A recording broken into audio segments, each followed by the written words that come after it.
What are you seeing in rural America when it comes to this whole opioid epidemic? A role reversal. A role reversal? Yeah. Poor white people look like black people in the 80s with a different drug of choice. And it's very sad to hear the vocabulary, now this is a health crisis. We were begging for them to call that crack epidemic a health crisis. We were criminalized, we were marginalized, and now these heroin addicts are here, and man, if they don't have our baby clothes on. It's terrible to see. In both ways. It's terrible to see the pain and suffering, and terrible to see the hypocrisy politically. Yeah. What's your concern about marijuana legalization possibly then opening the floodgates for things like opioids, heroin, fentanyl? There's a lot of lives that are being shattered right now. I mean, opioid deaths in Maryland up 160% in 4 years. We have to treat it like a public health crisis. And I wish we could go back in time. We can't. We just got to learn and go forward. In that respect, this is a gateway drug to common sense on drug reform. Wow. We've got to deal with this public health crisis as a public health crisis. Famously on SNL, you said you wanted to give Trump a chance, but you also wanted to make sure that he gave disenfranchised people a chance. Looking at the Trump presidency almost 2 years in, do you feel that he gave disenfranchised people a chance? It's hard to tell where Trump ends and his constituents begin, but I think that the rhetoric of his presidency is repugnant. I just don't like the way he talks. Both sides.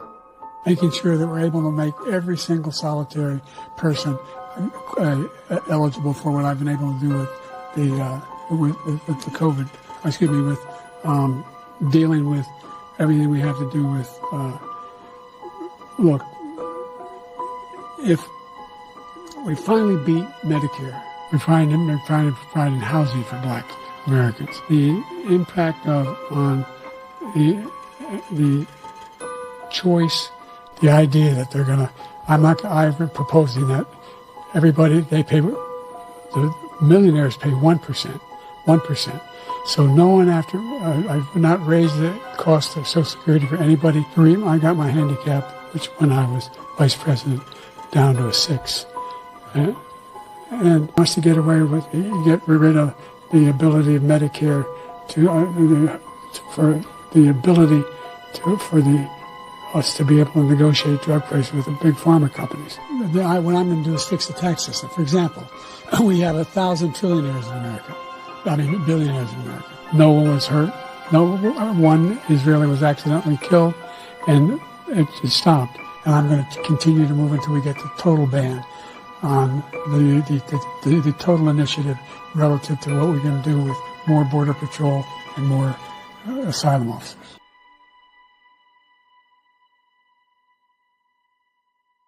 I don't like, we're living in a time where there's got to be a little more cultural sensitivity. And even a guy like me that's just writing jokes, I have to listen more than I've ever had to listen because the gripes is coming so fast and furious. And I'm not dismissive of people's gripes. It might sound like it on stage, but I listen. And as a president of a country that's as eclectic as ours, you look around your crowd, you see it's like a patchwork of people. I just think that he's speaking to a very small choir. And there's so many more opinions that the way he engages public is dismissive. I don't like talking bad about the president, but I said we should give him a chance because he's the president of the United States now. What choice do I have? Right. But I think you also apologized for that sometime later, didn't you? Well, I don't ever apologize for that. What I said is, I said I shouldn't have said that shit. Let's be clear, right? Let's be clear. Donald Trump is playing a politics of divide and conquer. He's picking scapegoats all day long. Muslims, Mexicans, immigrants, black folks, women, it goes on and on. Yep. Right? Occasionally, and so what do we do in that moment? We actually have to listen to each other. We have to talk to each other respectfully. We got to pull each other together because the only thing that beats the politics of divide and conquer is the politics of unite and prosper. And that's only possible if we're willing to respect each other and listen to each other. Well, listen, you gave people a reason to tune in, and you're giving people a reason to turn out. I can't tell you how much it means. My dream is coming true having a show like this. I know your dreams have come true, being able to be one of the greatest that we've ever seen rock the microphone. And for you to be on the campaign trail raising these issues, dreams can't come true in America.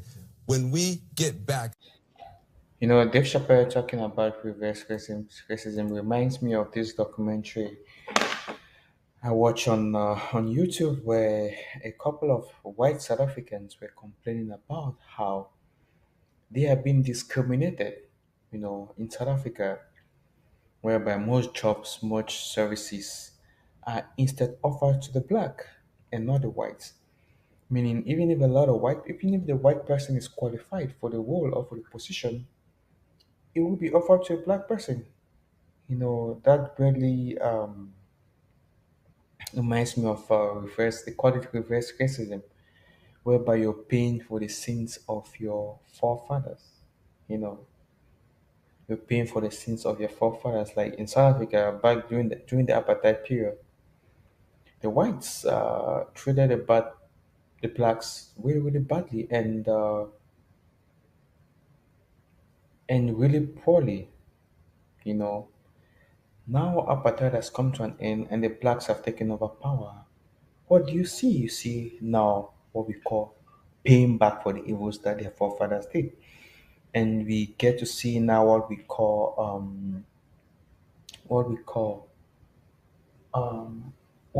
reverse, they call it reverse racism, whereby you get to suffer the consequences of what your parents did. You know, it is really sad, but it is true, and it's something that Jeff Chappelle did pointed out, and it's really funny. Back in the days when black people were going through the crack epidemics, what were the white people saying? And now the white people are going through the opioid epidemics. What are black people saying? Like, oh, remember we used to go through something similar. So now you guys are going through it. So, but there was this popular statement that which says, "Do not pay evil for evil. If somebody does you evil and you pay the person back evil, it it doesn't show that you're mature though.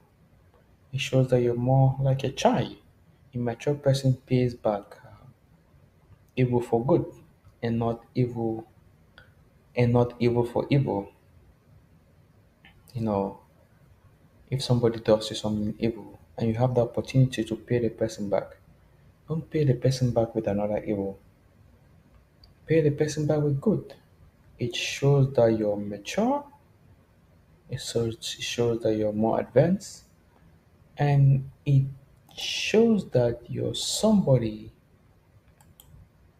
that likes peace. Because people that look for peace are usually people who are very, very very, very mature. Because unmature people usually don't look for peace. They look for strife, they look for quarrels, they look for issues. The mature people are people who look for peace. You know, blessed is he that seek for peace. That doesn't seek for strife. Always look for peace in whatever situations and whatever circumstances or whatever way you find yourself. Always look for peace. Your peace should surpass everything. Somebody does you evil,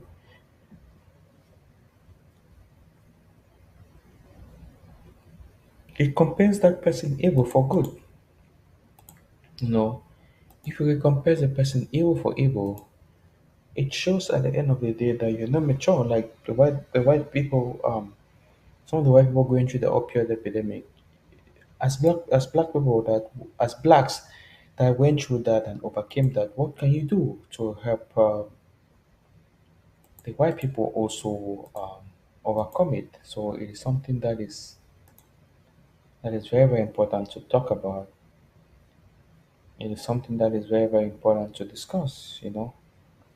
How can you um, help a white person overcome what you went through and overcame? So it is It is really important. Really important.